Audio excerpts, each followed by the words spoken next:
What if Julius Caesar had listened to the soothsayer's warning to beware the Ides of March?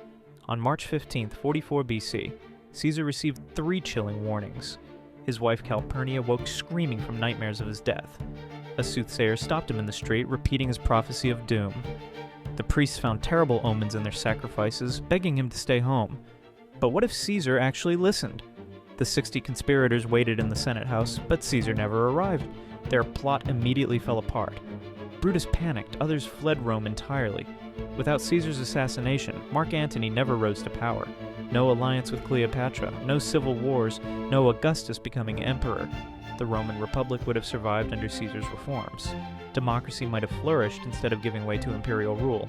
Christianity could have spread differently without Roman persecution. The entire foundation of Western civilization would be unrecognizable. One ignored warning changed the course of human history forever.